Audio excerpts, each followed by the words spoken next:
I'm a 7th generation African Nova Scotian. I was raised also in a 1st generation West Indian home in Cape Breton. So I was born and raised in Sydney, and I'm a proud Whitney peer dear.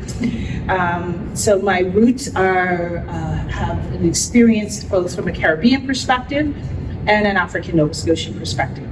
My master's thesis in 2000 was on the concepts of healing the lives of Black women on trauma. So I've been talking trauma-informed work for 23 years now. So it's not new to me, but the formulation of how we implement trauma work in different settings and environments, workplaces, workspaces, and in the lives of the youth and children and the families that you serve and support will be slightly different than some of the stuff that I do in correctional facilities or things along those lines. But there are the main core concepts that I like to bring to the forefront today. So my worldview, I have 5 core values. I like to remind people I really work at trying my best to uphold them, which is my faith, my family, my finances, and food. You play with any one of those and I will blank you up, the other F word, but I'll be better than that. My worldview is centered in the experiences of my core values and my connection to the various communities. So I immigrated to the mainland from Cape Breton about 30-something years ago. And I haven't completely lost my Cape Breton status, but I don't go home frequently because everyone has since gone to Jesus. I have a brother who still is in Cape Breton, but he prefers to come to the city. So when Paul and I were speaking, he goes, "Do you get home very often?" I go, "Nothing to go down there for." Now I do like to go down to Cape Breton probably in the fall. It's my favorite, doing Celtic colors. So my worldview is really centered around my experiences growing up in both locations, like in going to visit my family on my maternal side, who are Nova Scotian born and raised, going down to Guysborough County as a kid. So that rural experience, but also an urban experience as a young woman moving here and saying, what the duck, these Black people are different than the Black people home. So recognizing the diversity in the Black experience in Nova Scotia is really important and relevant. And as stated, I've been practicing for over 30 years, and I look good for 56 years of age. Okay, 2 snaps and around the world. But other than that, our goals today are very simple. I want to give some definition to intergenerational trauma, or some people call it historic trauma. And more importantly, about how intergenerational trauma shows up in the lives of African Nova Scotian youth and their families and the communities that they serve. And how taking an Afrocentric or race-based trauma-informed lens can support the healing and give context to the kids and families and the systems that you engage with every day. So that's my hope. I hope to take you through that journey. You don't really need to take notes because you will have a copy of the slide deck available to you. So people say, well, what is intergenerational trauma? Because it really is not a new thing. We've heard of it in the context of our Indigenous or First Nations communities, from residential schools to the robbing of language and to the impacts of sexualized violence. And also around our immigrant communities, the intergenerational trauma that's now becoming much more prevalent as we come in a community where there are new immigrants coming here from war-torn nations, whether that is Ukraine, Niger, kids. You probably have some kids who've grown up in refugee camps for the first 5, 10, 15 years of their lives. But within an African Nova Scotian context, we were folks who came to this province through the concept of enslavement, and then the impacts of family disruptions, children being taken from families, not through residential schools, but historic trauma around the selling of Black bodies and Black children, and the disruption in Black family. And then there's the child welfare system and the removal of children from their homes, which is still prevalent today. But in the context for you folks, it's the school to prison pipeline that is so prevalent in the work that I do with correctional services, whether it's federal correctional services or provincial services, working with children or young youth in our Waterville facilities. And one of the things that I do write are impacts of race and cultural assessments. So for today's purpose, I like to use this particular definition. And there are other definitions out there as well. There's the key alignment with all the definitions is that it's trauma that is passed down from the survivor from one descendant to another. It can also be referred to as historical or transgenerational or multi-generational trauma. People experiencing intergenerational trauma may experience symptoms, reactions, and patterns and emotional and psychological effects of trauma experienced by previous generations, but not limited to just parents and grandparents. So people think of it as one or two generations. The history of epigenetics is that it's in our DNA. It's like what you live with every day, and it shows up just not in one or two generations, but these are patterns and genetic modifications or adaptations about how people's brains truly do function when issues of race and trauma present. And some of that is adaptive in its nature, and some of it is maladaptive. When I use the word adaptive, I talk about the adaptive resiliency skills of African Nova Scotians, the pro-socially, things that we have done to survive in ways. And then the maladaptive tend to lean more towards things that are what are generally in the general public domain. So an intergenerational trauma occurs, and the effects of the trauma are passed down from generations. This can occur at the parenting experience of adverse childhood experiences. So the work that I do, this is where my meat and potatoes are. Particularly in the work that you as educators are also doing is around how do we do a trauma-informed perspective working with Black children or children of African descent, is if you have to have some base knowledge or be curious enough to think, not what's the child doing wrong, but what happened to the child. Like if you have more curiosity about what happened, then you can actually look into those adverse childhood experiences. And as most of you know who are educators, it's the first 5 years. Zero to those first, I actually say it's more from in utero, those 9 months in utero, to those first 6 years that, the average ACEs impact on children. I would suggest to you all that for children of African descent, it's in utero, from conception to the first 15 years. It has to happen into the developmental years, because positive race identity development is something that usually young Black youth have to facilitate, and that's where those psychological harms and traumas actually become more embedded. So it's a later developmental stage, I would suggest to you all, than just those first 5 years that are, from a Eurocentric perspective, those attachment-based years. Black kids attach throughout their lifespan into adulthood. Our attachments, because of who we are, is familiar, but we're also very relational. So those external relationships we have take young adults until the 15 years of age, which is grade 10, 11, where they actually have some level of stability around their social, emotional, cultural, racial identity development, which are all underneath those adverse childhood experiences.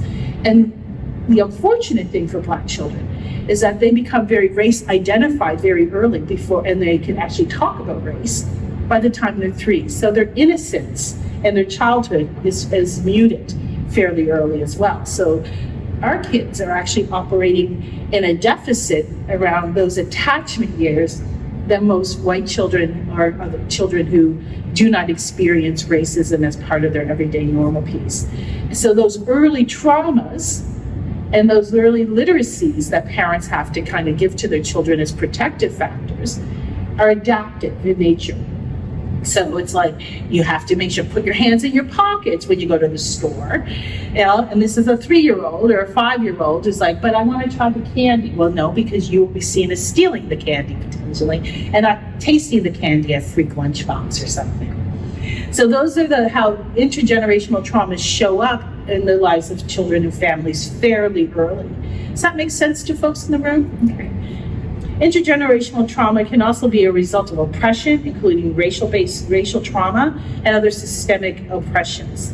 The effects of intergenerational trauma have been documented by the descendants of enforced enslavement, refugees, residential schools, Holocaust survivors, demonstrating this type of trauma continues to impact on populations generationally, and the collective trauma, which is the piece that I think our Indigenous community, but specifically the African Nova Scotian community, really can land on. So as you know, this past weekend there was another murder of a young Black man on the waterfront. And my intergenerational trauma, and here's how it shows up in the lives of Black folks from a communal, my first thought, oh, it's not in the north end of the city, it's not in these particular communities, hopefully it's not a young Black man. I went right to that. And I said, okay, because it's down there, it must be some white person. And then I also said, oh, it's down on the waterfront, maybe it was a homeless white person. Because I was trying to filter out from my trauma experience that that's outside the normative thing that I'm used to patterning around violence. And then when I heard the name release, which his last name was a Desmond last name, then I went, no, it's a young Black person. And then the community spun on social networks, because then that's a more trauma-based experience. So our trauma becomes very collective and very impactful very quickly.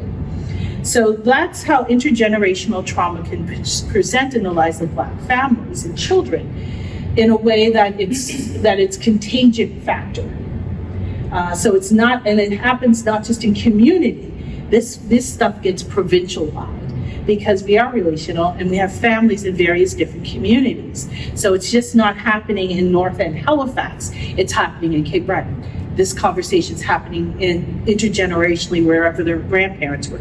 So the Desmond family is mostly from the Guysborough County area. So you're talking about now children and families in that area which have the low access to mental health resources, who've had certain tragedies in that community, now be more vulnerable and start being hypervigilant again. Does that make sense? How are we doing? Great. Does this make sense to everybody? We're good? I'm looking at Josh, because if it makes sense to Josh, then I'm doing good. And then there's race-based trauma and race-based chronic stress. And racial trauma, which is known as race-based trauma, is nothing new. Dr. Carter coined the phrase. He's a Black psychologist out of the US. In 1986, he developed a matrix to have Black folks who he was seeing and thinking, well, you don't meet the full criteria for post-traumatic stress disorder, but you're actually experiencing all the criteria of PTSD. But it's all based in race-based experiences. So he coined the phrase race-based trauma, and it looks at the intersectionality and the chronic stressors that Black folks are on as a set of consequences that occur when a person of color deals with racism discrimination. It encapsulates a variety of psychological presentations and emotional harms.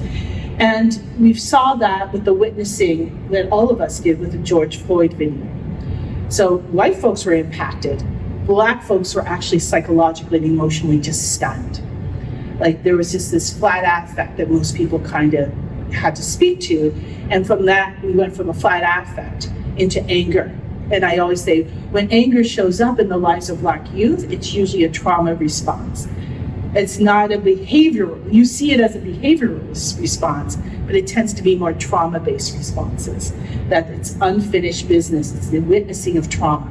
So unlike a lot of how trauma shows up in the lives of Black kids, is that, our families can't protect them from the experiences of a George Floyd, or the experiences of what happened in Montreal when 4 white police officers pulled over 2 young Black boys at the bus stop and said, we're gonna Floyd you, and we're gonna step on your neck and break your neck.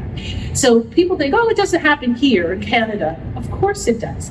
We're just much more sophisticated and kinder. I always remind folks, my nephew, when he was, my nephew when he was about 14 was going to Oxford School and lived in the north end of the city, and he would drive his bicycle. And he forgot his helmet at school, but was driving home for lunch. And the police officers pulled him over and gave him a violation for not wearing a bicycle helmet. So he was like, but man, I got a bicycle helmet, I just forgot it at school. They took him down to the police headquarters, just down the street, and now he has a record of being known to police. Those are the criminogenic factors that start really early for young Black boys and girls around how they become involved in the criminal justice system. most kids, you get a pass. And because of who he is and who our family is, we were able to call and advocate and sponge and have everything removed, because it would have been a limitation to him traveling. It could have like long-term impacts on his capacities about securing work or any of those things.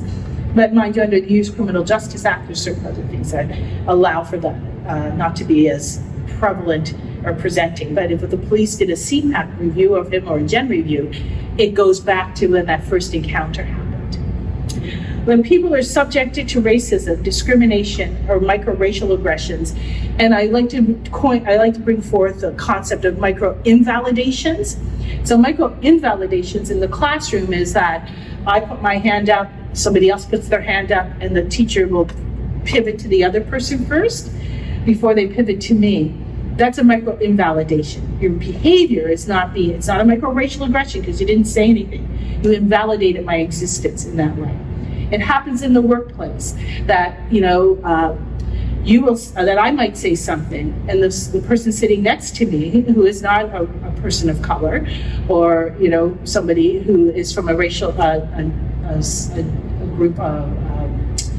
a group that is identified by a racialized community, puts their hand up, and I say, well, I think what about doing such and such and such and such. And the manager says, well, that's an interesting idea. But then, Sue says something similar, but your wording is slightly different. Excellent idea, Sue. So the micro-invalidations is if that my idea has not as much weight or value than the person sitting next to me.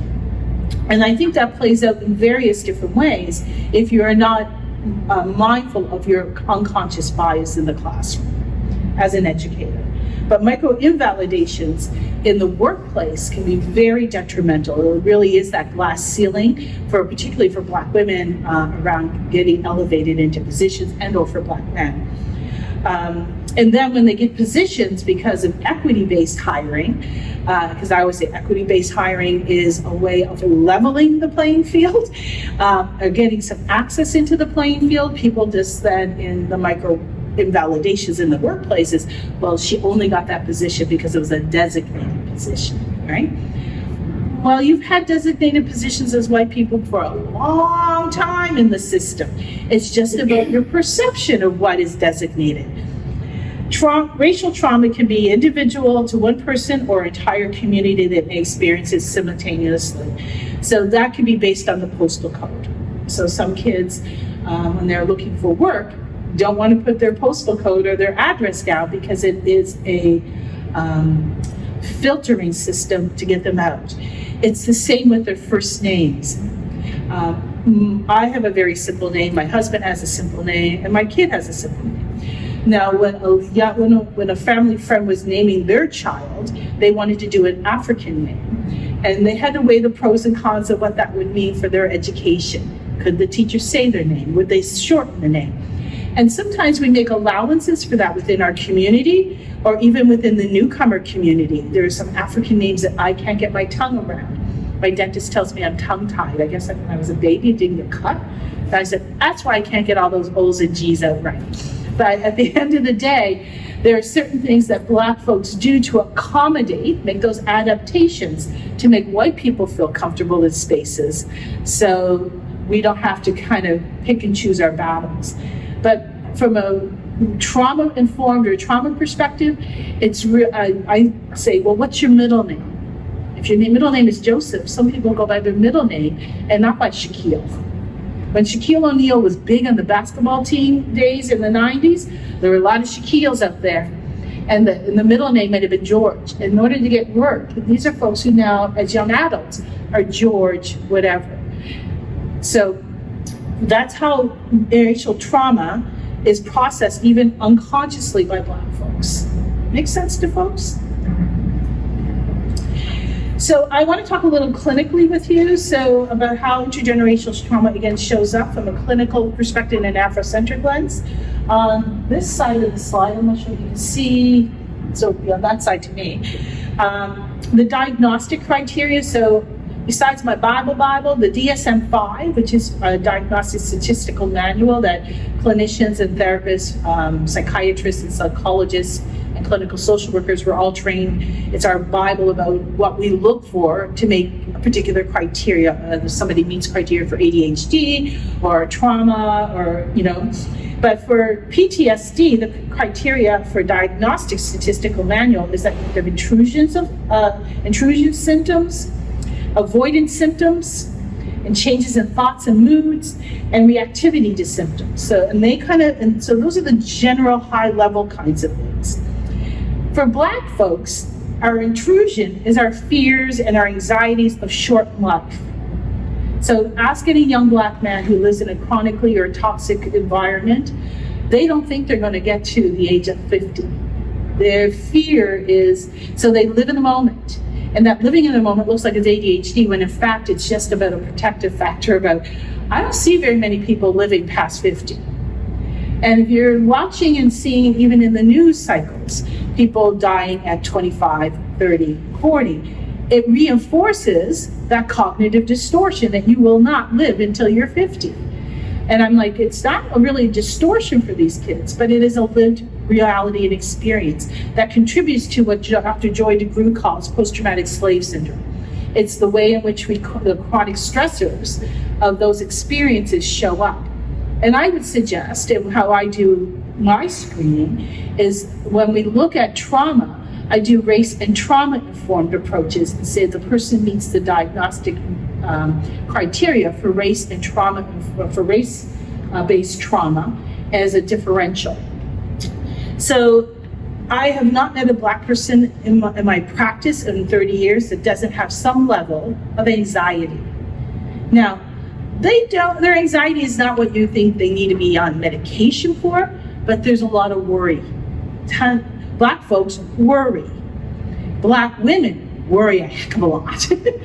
And Black men, so Black women worry about their children and their families, their engagement and their survival.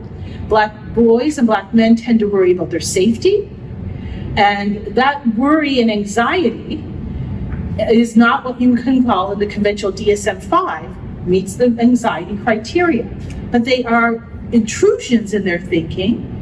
They're not delusions, they're not what we call cognitive distortions or filtering of experiences, because they are actually lived experiences. In Black families, they're constantly under chronic stress. So I was listening to the CTV Morning. I'm a CBC nerd, but I was listening to CTV Morning because a friend of mine who is the executive director of Parker Street was on talking about backpacks.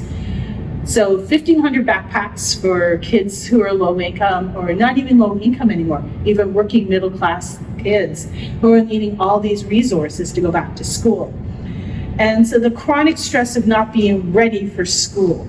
And if you know Black kids and Black families, and I'm a church kid, so Sundays you always look your Sunday best.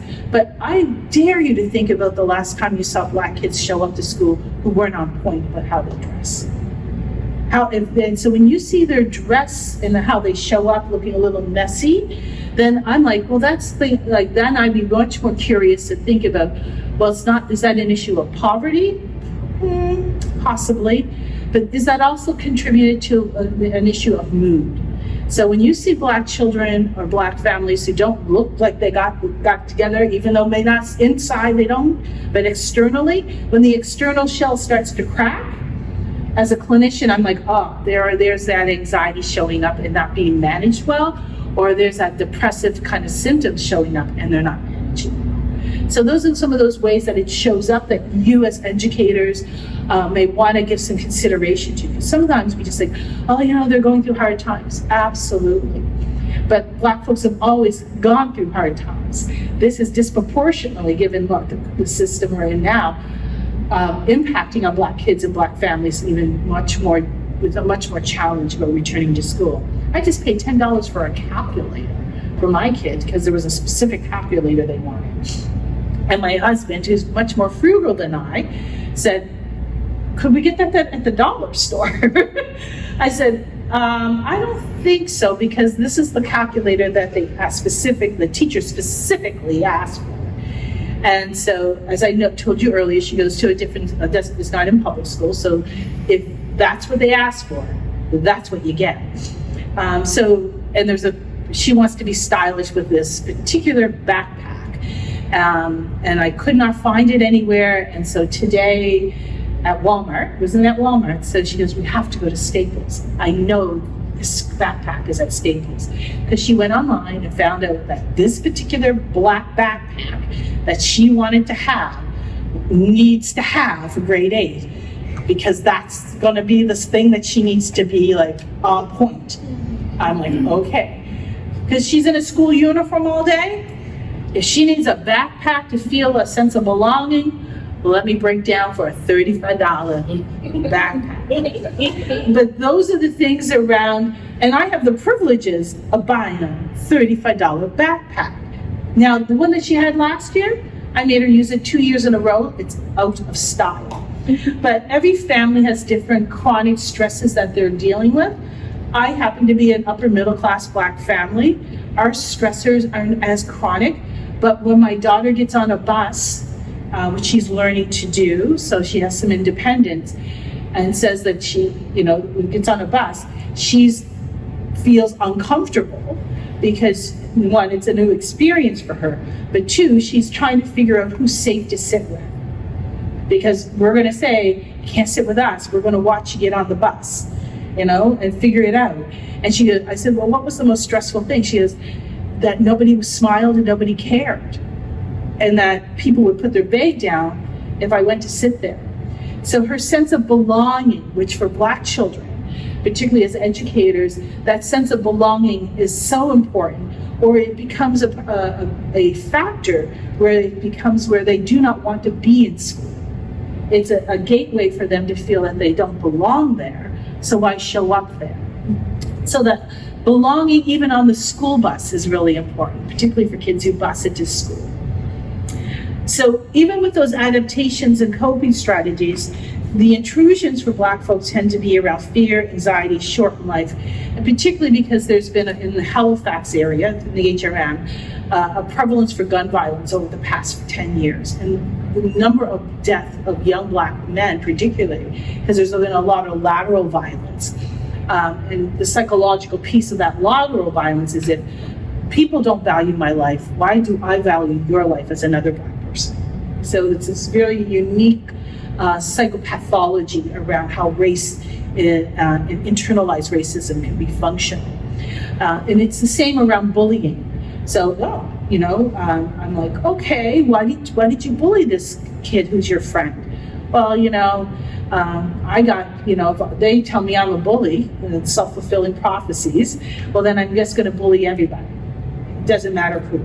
And I'm like, well, bullies, as we know, people who are labeled bullies, usually if we look at adverse childhood experiences, have experienced some kind of childhood trauma early in their lives, usually violence as well. So it's really important to lean into kids who've experienced any kind of traumas, and most kids before the age of 5 have, and then you inherited them from 5 until at least, 18 years of age. You don't get a lot of pruning opportunities psychologically. So leaning in with compassion and accountability will be the skill. Classroom management, I bless you all.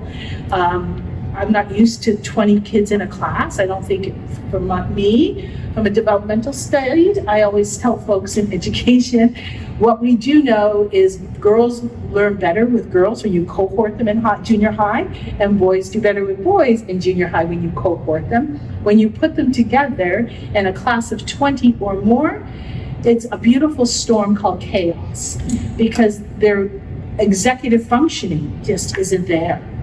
So the smaller and more intimate the classroom setting, the better outcome you have for everyone, including the administrative system. So, and from an Afrocentric perspective, what we do know about the developmental needs of Black children is cohorting based on gender actually increases capacity and resiliency. Because there is this wonderful thing that's intergenerationally, that's shared as a core value, is the sisterhood. And now and the brotherhood. And it gets played out slightly different. The sisterhood gets played out more socially engagements, and the brotherhood gets played out mostly in sport and recreation. And what is the best way for young Black men to actually figure out how to manage anger, rage, feelings of isolation is through sport. And what is this thing that school systems take away very quickly from them as a penalty for not being active in school? Sport. So you're taking away one of the biggest protective factors, but also from a cultural lens, one of the things that they know, and subconsciously, epigenetically, it's a protective factor that they do very well. We're so focused on what they're not doing. I said, well, culturally, when a bunch of Black boys hang out together, it's not a gang, it's actually a protective factor for them to engage and negotiate social realities. It's only on the court can they back talk each other or trash talk each other, and there's rules and regulations and they don't take it home with them. It's because that's part of the game, and they can compartmentalize that. They don't take it with them outside of that context. But take the boy into the court or off the field, then you're going to be putting them in situations where school has really no value for them. And then you're projecting back into the prison to school pipeline. It also shows up in school avoidance for a lot of our kids. The reactivity you might see around trauma and how it shows up is parents who you perceive as angry when they're just looking for justice. So I always frame it in a way that makes sense. So I want to talk a little bit about the fight, flight, freeze, and fawn response. You guys know about trauma responses? Okay. Most folks don't understand the fawn response. And the fawn response is about the please, appease, and befriend. And you'll see this fawn response a lot with girls. Or a lot with our new Canadian kids who are racialized. They just acclimate to whatever you want. Acclimate to it as a response, just so they can get through whatever it is that's triggering them. And what is attributed to Black boys and to Black girls is the fight response. They don't get to be seen as that their fight response through anger or opposition or non-compliance. I'm like, well, I think that's a survival skill. It is not them being oppositional, it's them being actually positional. And I would encourage people, particularly educators, when you're in school, is that their worldview is not necessarily the same as your worldview. Their sense of justice was embedded in them from 3 years of age when they learned that being Black or brown or being othered very early in their lives, that was not right. Now, they didn't have the language for it, but they were taught, put your hands in your pockets when we go into the store so you don't look like you're being caught stealing things. So, or when you're this is my favorite one because my daughter did it. She would see the Kit Kat bar, she did this recently, and put it in the grocery cart. And I'm like, oh, that's not ours. I take it out, she put it back in. And then I take it out, and then she would put it on the conveyor belt. And it got passed through, right? Kids everybody got a little hustle in them. And then I looked at her to say, because I looked and it was run through and it's too much work to stop just far too much work. And I looked at her, I said, all right, hustler, we got to stop that. And she rolled her eyes at me. Now, as a parent, as a Black parent, one of the things that we have been taught is about respect and the rolling of the eyes and the tone. All adolescents have tone. I have learned not to take tone seriously because I'm like, that she's developmentally right on track. Certain things they're supposed to be doing. Tone is one of them. Challenging the boundaries is another. Those are the developmental things that all the youth between the ages of 10 to 15 should be doing. She's right on track with everybody else. It is the way in which it is operationalized from a race and trauma informed perspective that when I do parenting classes with parents, I said, what gets your ire up? And I said, I'll tell you what gets mine is the tone I can understand clinically. It's the rolling of the eyes and the sucking of the teeth. Now, in my community, we call it chips. chumps. Because that is a sign of disrespect and dismissiveness. And in the grocery store, she went, I don't know what got into me. It wasn't Jesus. I looked at her and I said, you have lost your mind. When I tell you no, this is over a chocolate bar now, I mean no. Now the white woman who was behind me had the audacity to decided to step in and advocate for my little 13-year-old. To say, well, that's not really good effective parenting, yelling at her. I said, I'm not yelling at my child. I am doing what's called corrective parenting. So you carry your way out of this and leave me and mine alone. Because I don't know how you operate your house, but in our community, corrective parenting is in the moment, and corrective parenting, and Josh will tell you, is the jack-up. A jack-up just means I'm putting you right back on track and keeping you accountable for your feelings and your behavior. So, when we got home, we did our little family talk. Now, what triggered with me intergenerationally is that this woman decided that she was the white mistress and could tell me what to do with my child, not understanding our family values or our worldview or our context. And that's why kids go into care so quickly. Because their perception of what my parenting is seen as a deficit, not as a protective factor, knowing that kid, putting the chocolate bar on and off the conveyor, in and out of the thing, I got the hustle. But then deliberately defying me was a breach of the boundary. And this woman didn't have context to any of that, but decided to care on me. I was just very polite and said, when you get your master's degree in child and adolescent mental health, talk to me. But anyway, I just think it's important because if I went and lost my mind up in there, I am then being troped intergenerationally as an angry black woman. She already has labeled me as an angry black woman who happens to be a parent. Not seeing that for my child, going into a grocery store or any kind of store, their suspicion level of her is already high and up there. So the fond response is when you have children who've experienced a tremendous amount of trauma that they can't even fight with you as a teacher. It's just the kid who says yes to everything. Or who doesn't look like they're checked in at all. And you're thinking, oh, they're daydreaming. No, they're just overwhelmed psychologically.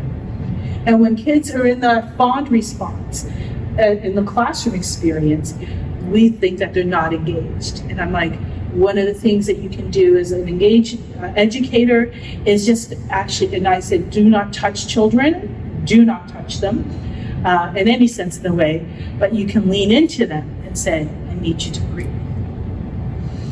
And breathe with the child so you can bring them back and center them. And it's something you can do very quickly that no other child in the classroom needs to be aware of or exposed to. But we focus more on the fight and the flight, and never really, because those are behaviors that we can actually want to name, and not think of them from a trauma response perspective, particularly with elementary school kids, because you'll see a lot of that early. The older the kid gets, the more dissociative it looks, because it's like, we want to say, well, they're on drugs or they're just checked out, when in fact, they're still processing some early traumas. And this is my piece about trauma in the brain. And I always like to, one of the things for the junior high school age kids when you're in classroom, I like to focus on brain work with them because they like it. And they also, and I talk about only 3 parts of their brain. I talk about their neocortex, their limbic, and their reptilian brain, just the 3 brain pieces. And there's this wonderful video called The Hand Model of the Brain. Have you guys seen The Hand Model of the Brain? By Dr. Dan Siegel. It's a YouTube video. Right? And I use this exercise with the kids, and I would give it to you as educators. This is your lower brain. This is your brain stem right back here that connects to your spinal cord. This has to keep you alive and functioning. This part of your brain right here is your reptilian brain. Look how big, I tell them, look how big the surface of your hand is. That's where you hold all your feelings and your emotions. Lots of feelings and emotions there. And this is your reptile. This is the reptilian brain. And this is your hippocampus, that part of your brain that helps regulate your feelings and your emotions. And this is the upper part of your brain, or your this big part here, I tell them, which is your neocortex, or your executive functioning part of your brain. And imagine these being little file folders, every little crease in your knuckle. That's where you store memory in that part of your brain. And when you're activated or feeling like you can't manage in the room, you flip your lid. And when you flip your lid, all your big ways of thinking, the things that keep you calm, are gone. And the lizard brain starts acting up and acting out. And then because you don't have a safe place or ways to cope, you're emotionally dysregulated. So your brain has to learn how to come back into position. And that, for some people, may take a couple of minutes. It feels like hours to people who are involved in the emotional disruption. But it's usually 5 to 10 minutes you can realign with someone helping or assisting you, or with a little skill that you might need. So it's called the hand model of the brain, or flipping your lid. And it really helps kids understand that part of what's happening to them is actually biological. It's about their brain, and it doesn't bring shame onto them. The other is about the fight, flight, and freeze response, and these will be available to you. But if you talk about brain and trauma, if you're 18 years old or 15 years old and you haven't processed some of that trauma, like a lot of our kids are experiencing complex grief. So there was recently, about a year, less than a year ago, a death of a little boy by gun violence. And he happened to just be in the car. And the kids in that community were actually emotionally regulating the parents and their parents, who had lots of worry about their safety. And these kids were absolutely hypervigilant in school. Couldn't calm, couldn't relax, and didn't know really what to do. They were talking about their parents. Not mommy's, having a hard time, and I tell mommy things are going to get better. I'm okay, mommy. Their parents are projecting their anxieties, and the kids are absorbing those anxieties. And the kid doesn't know how to process any of that because they're emotionally attending to the adult, as the adult is unable to, reasonably trying to process externalizing their own concerns and their own grief and their own traumas and their own worries about their kid in front of their kid. Is that bad parenting? No, not really.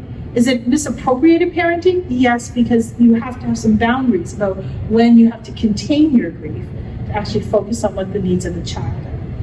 But intergenerationally, we've just activated another parent who had some other deaths that happened in their family that didn't get resolved. So that's how intergenerational trauma works, because now this kid understands that if I talk about it, it has to be encapsulated only in the context of something big when a grief happens, not when Nanny passes away. That's old age. But it's still the accumulative impacts of grief. Make sense to folks? How it intergenerationally takes on. And what happened when there was early in 2016, when we had about 5 deaths here in that HRM area in the North End, there were a high number of kids getting suspended from school because these kids all are clustered together in the same schools, and they were being suspended or sent home because there was no capacity for the school to figure out that they're acting out. And when I came in to talk to the teachers and to the school, I said, show me what you mean by acting out. I said, if you're not situationally aware that these kids all collectively experienced a big trauma, in like 3 weeks, 6 people in their community were shot dead. So they're hyper vigilant already. So when the school bell goes, bing, they're activated. When you tell them, okay, hurry up and clap, they're activated even more. So it's about the ways in which we engage kids when trauma is happening in their community. The school has to have some level of situational awareness to help de-escalate and help co-regulate with the children that you're actually working with. So we don't have them flipping their lids and you're saying that they're not able to pay attention. They're not supposed to be able to pay attention. They're so offline. We need to get them back online. Does that make sense? The other work that I like to do is polyvagal work, but I won't go into that, but it's a simple thing that you can do with kids that I do with adults. So not that you have to disclose you've been in therapy, but polyvagal therapy is really simple work that you can do with body. So polyvagal really is the vagal vein is the longest vein in our bodies. It's the thing that's constantly activated. So we have vagus veins in our toes, tips of our toes, right up to our neural cortex. So the vagus vein goes through our whole body system. So the ventral vagal, I always tell kids, it's about anything from your chest up. It's about breathing, feeling safe, feeling okay, feeling reasonably regulated. And that's where you feel connected to the world and connected and safe in your classroom or in your home and community environment. Your sympathetic system, I say, is anything from your belly down to your knees, right? Those are that part of your body, that's a big space, and that's a lot of activation going on there. That's where all your triggering happens. That's where your fight, flight, freeze responses kind of live. And in that, it's like where you always are sensing out what's dangerous and what's safe. That's a big part of your body. And that's a big part of the veins that are kind of connecting and are always searching to make sure things are safe, versus this part, which is really short.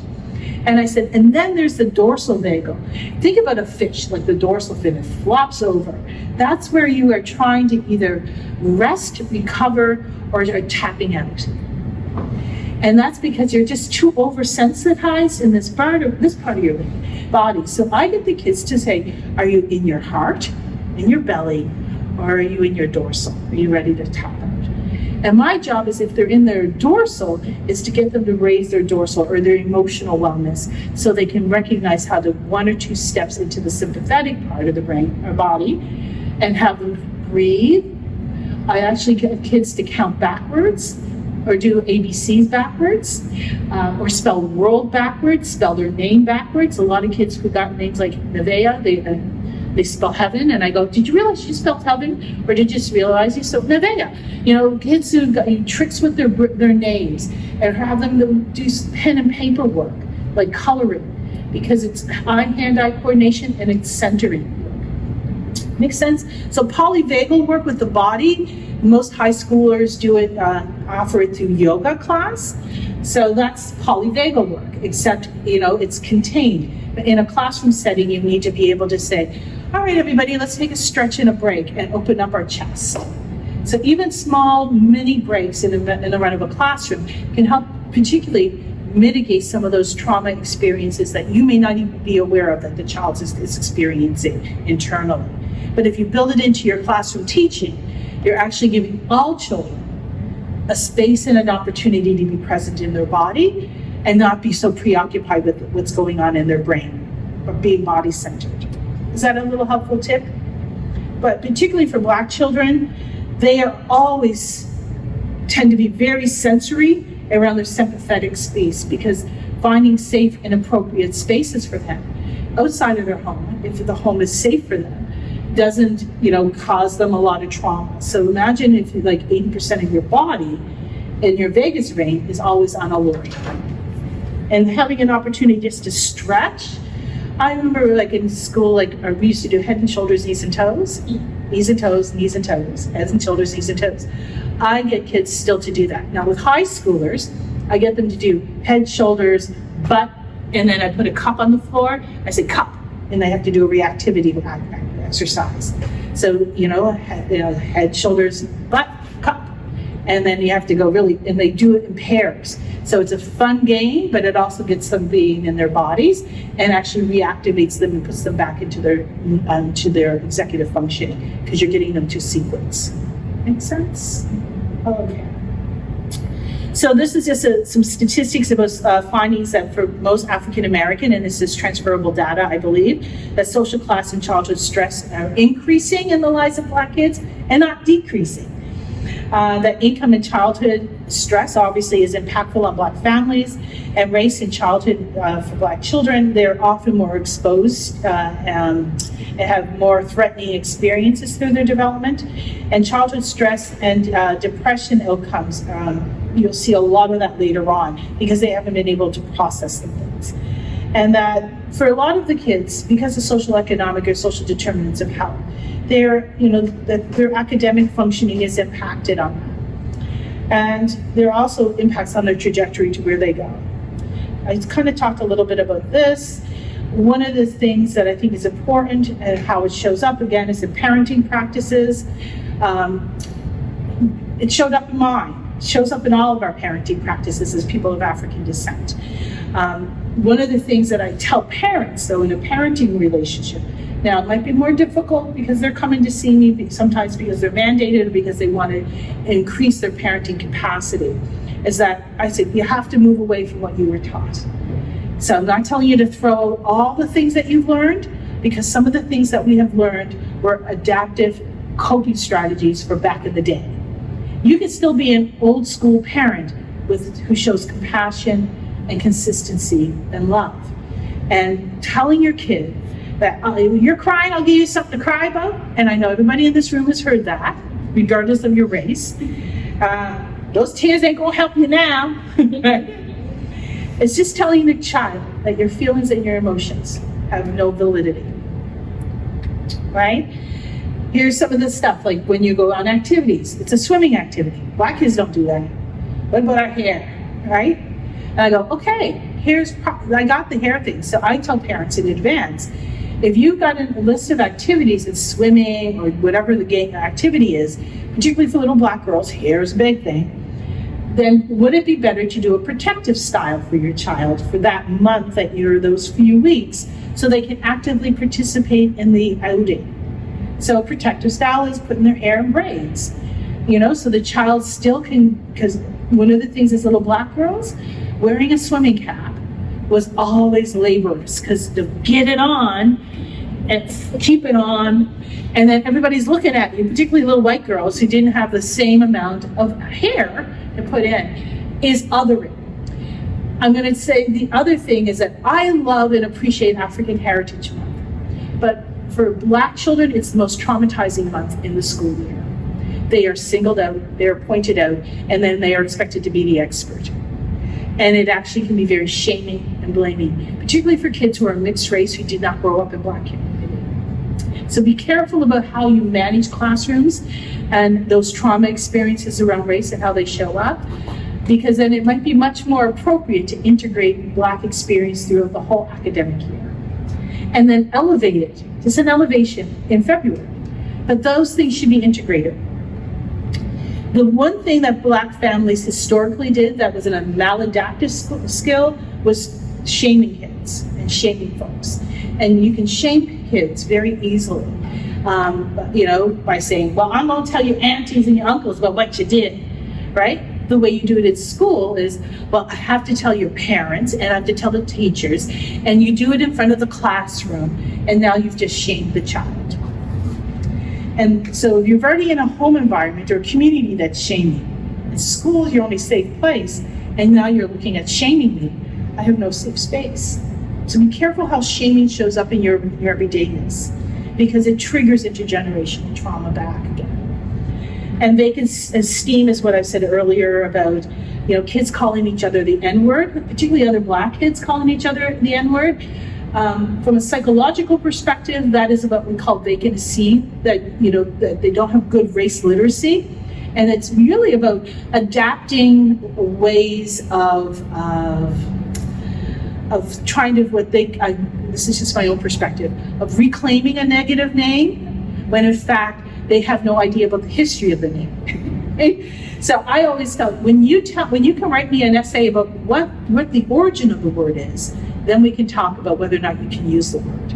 So that's just my little out for educators, because it's insulting to my ears as a black woman, and I don't like the word at all. And I said, well, when young boys and young girls call each other the N-word, I'm like, why are you doing self-harming behaviors to each other? And when you understand the meaning of the word, and come back to me in the classroom and write your paper about that.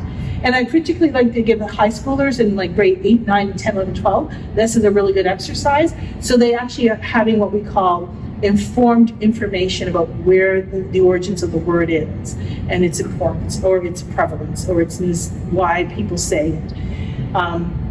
Then they're acting as informed young adults. And then here's what I think is really like a sus issue, is about black kids clown each other. They like joshing with each other. And then it's a way of engaging and having relationship. And, sometimes it looks dismissive. And for white kids, if someone says, go sit down, our kids are used to hearing somebody tell them, go sit down. White kids just mean, I just hurt your feelings, or that you're bullying. When in fact, that black child is not bullying or hurting anybody's feelings. They are culturally adapting to the fact that I don't want to, I'm just dismissing you. Go sit down. I have enough of you, right? It's just a colloquialism that gets seen outside of our cultural experience that then puts this young person saying, well, now they're bullying and harassing other kids, or they're not it's not a respectful environment. Well, yeah, it is, because they were respecting you to tell you, go sit down. So it's all those little clowning, I call it clowning, or those cultural colloquialisms that in Black community, we get it. Other folks take it as insultive, dismissive, they're being oppositional, when in fact they're just saying, I'm tapping out. I had nothing to do. It's not being disrespectful, they're actually acknowledging their limitation. They're actually acknowledging their boundary and their tolerance for things, and we are telling them they're being dismissive of them. No, they're not. Is that new information, a different way of seeing that, or is that something you already thought about? Then there are certain cultural codes that Black kids have grown up with, particularly African Nova Scotian kids. They don't rat on nobody. Because when you grow up with the whole snitches get stitches. And when you're in a toxic environment where you see gun violence, you actually see that it's a truth. It's not a lie. So when I ask kids, tell me 2 truths and a lie about what's going on in your world, most of this stuff, they have a hard time with the lie because the truths are so impactful. So I'm going to just kind of go through some of this, and because I really want to be mindful of your time, because I've been an hour and I've gone through it right now, but I want more questions. So I want to talk and move towards the healing of intergenerational trauma, just a few tidbits.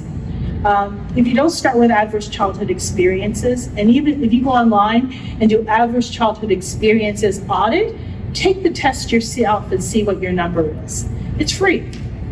I did the test and I scored 4. And my stuff that happened to me early in my childhood was rectified because I ended up being placed in a stable home. But my early average childhood experiences were there. I had at least 4 of them on a list of 10. So I'm kind of like on that border. If I didn't have interventions early, I was 7 when I was placed into foster care. I then was placed into a very stable home, and things in my life were then projected on a trajectory that was positive. So adverse, if I always say, don't ask something of someone that you're not willing to do yourself. As a therapist, it's just the rule of the land is, I will not ask one of my patients to do something if I'm not willing to do it myself or haven't this journey on. Reframe how you approach Black children and Black families from a trauma lens, which is, instead of saying what they did, consider what happened here and what happened to you in this experience with this school, or what happened to you with your experience with me. Because you're telling them about your interpretation, but they don't get to tell you about their interpretation of their experiences with you. And sometimes the experience with you is the tipping point. Because the bus ride to school was really hard. Mom or some dad, were running late and didn't have enough time for breakfast. My understanding, most public schools have breakfast programs. When I do see some of the breakfast foods, it's sugar-based. So then you're already having a vulnerable brain and a vulnerable spirit just being injected with sugar, and wonder why classroom experiences are problematic. So I leave that with y'all to figure that one out, because I don't know, above my pay grade today. I do have some ideas. If you can leave one thing today, please leave with the 3 R's. Recognize, build resilience, and restore. We are people of relationships, so the restoring of a relationship is the most core value we have. We don't want to walk away angry with you. We want to have a relationship with you as a teacher, a relationship with you as your classmates. When there's been a harm, and this comes from the social justice model of restorative justice, Indigenous communities, Black communities have been doing restorative justice in our own ways for centuries. So it's a co-optation of it, but it's the implementation that's been wrong in public school systems and within the justice system. They tend to operational, still within a white Eurocentric lens. But the restoration of relationship is probably one of our highest core values, that we want to maintain relationship. So you and I can jack each other up, but we can still be integral. I can tell you about yourself and you can tell me about myself. But I ain't going to personalize it to the point where I ain't going to speak about the top of you, because the relationship is the highest value. So collaborative or collective co-parenting is in a school classroom environment. When you have a school champion, which is one of the ways that you look at intergenerational healing, is one or two of the parents. And most Black families don't have a lot of extra energy to give because the hustle is real, to be on the parent school advisory team or whatever they're going to be on. They're very selective about what they can give their time to. So don't think that, oh, there's no Black representation here.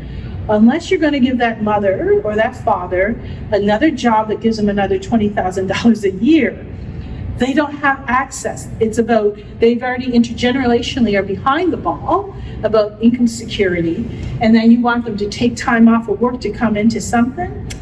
The best thing that COVID has done was make some things with teachers more accessible, and parent-teacher meetings is one of them. I would say one of the things I would ask the Department of Ed to do is, particularly for Black learners, is peruse whether or not there was a higher uptake in parent-teacher engagement when it was virtual.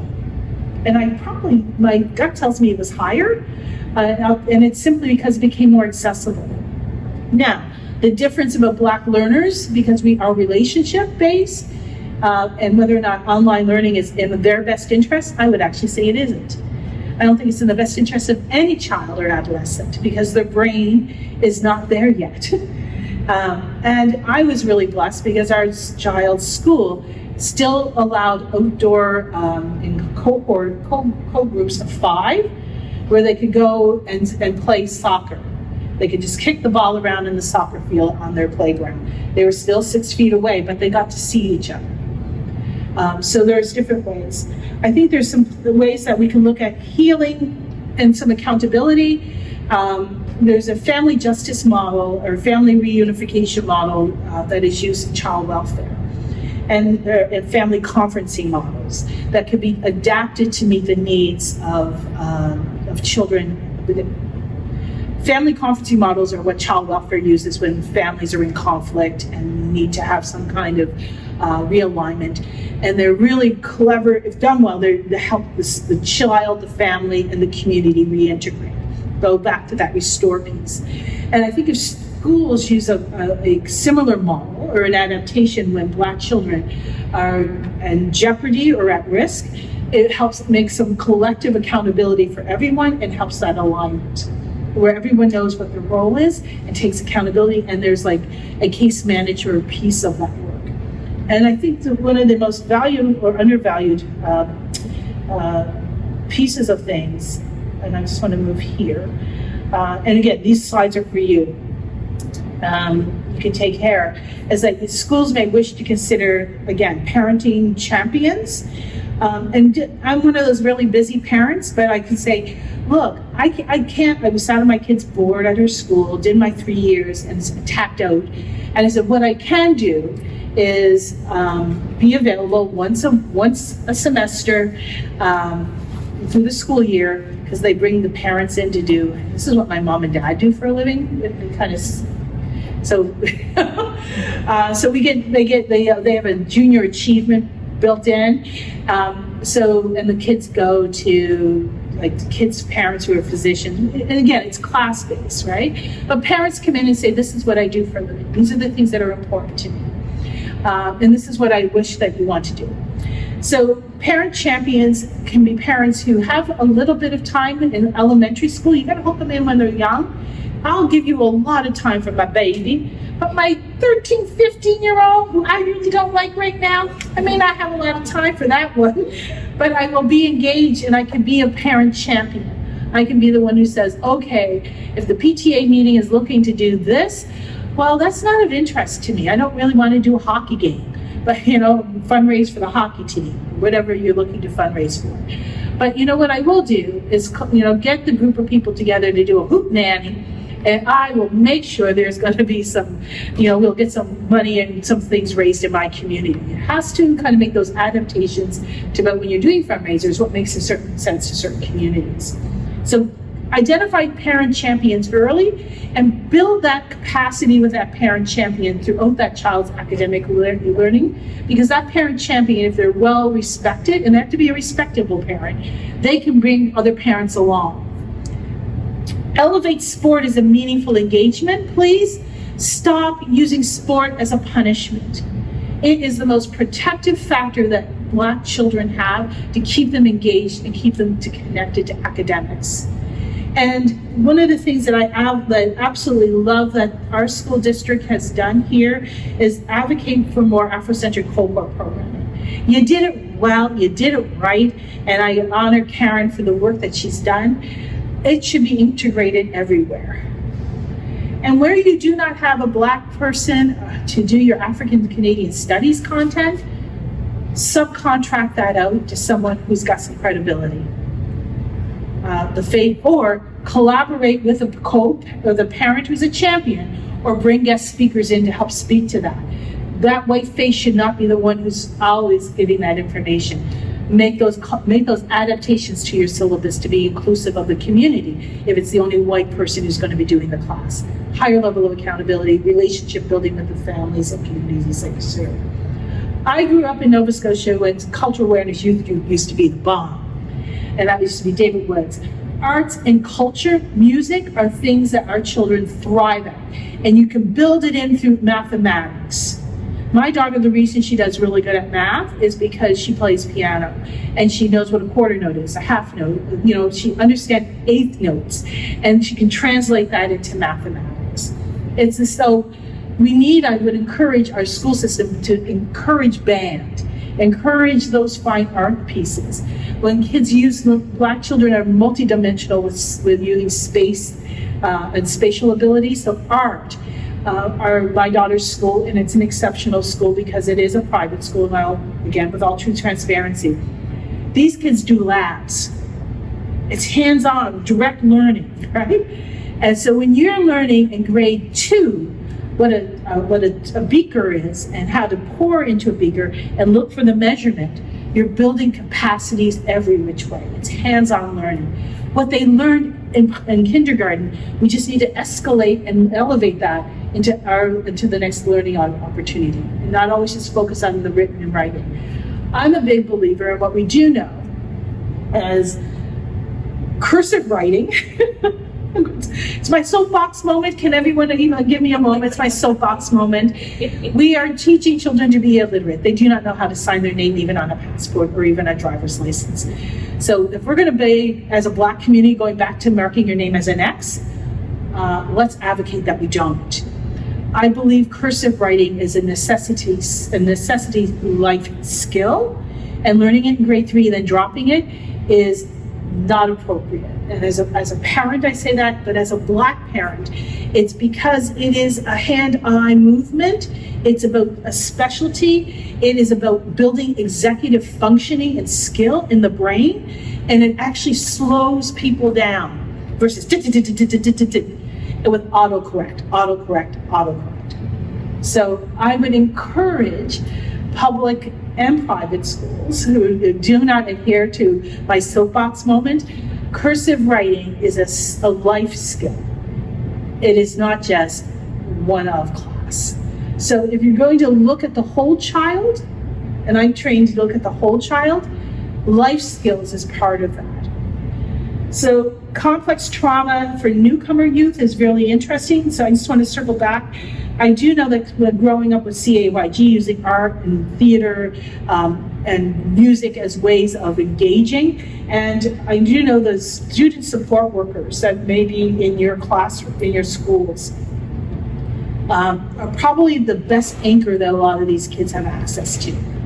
And they're not trained clinically to see, but they know and see it, but they're resourcing. So I would encourage you all to remind yourselves that build up and support that Black student support worker. and hear their voice, because they actually have relationship with that child in a way that you may not as a school administrator or as a school system or as an educator who's it before the child. That person may be your link into keeping that child engaged, and could also be the link to give you a better situational awareness of what's going on. So the work of student support workers, I think, is so student support workers, and then there's student support teachers, regional coordinators. No, regional coordinators, and that's BEA, right? Yes. Okay, and I think there needs to be more coordination between those two, because there's just gaps in that. And one of the ways that we keep a good social safety net is that you can't have gaps. There has to be communication. So complex trauma for newcomers, particularly young Black kids who are coming here from, like I said earlier, from living in encampments to trying to figure out how to navigate our social cultural world when their worldview is similar but yet different. Building relationships right now with the IWK African Nova Scotia Treatment Team, I think, is a necessity between the Department of Education, African Canadian Services Division, and that team. So Cynthia Jordan is the team lead. It's a Black clinician-led, so Black mental health nurses, Black social workers as therapists. There's a parenting support caseworker. There is a Black social worker who has the schools in Dartmouth, and a Black social worker at a BSW at the schools in Halifax to help with and build that collective. I would say it's the trifecta. If you get Black student support workers, a relationship with the African Nova Scotian treatment team at the IWK, parents and teachers, you've got a good trifecta. It doesn't leave a lot of space for any collapse. It builds capacity for the kids to do better.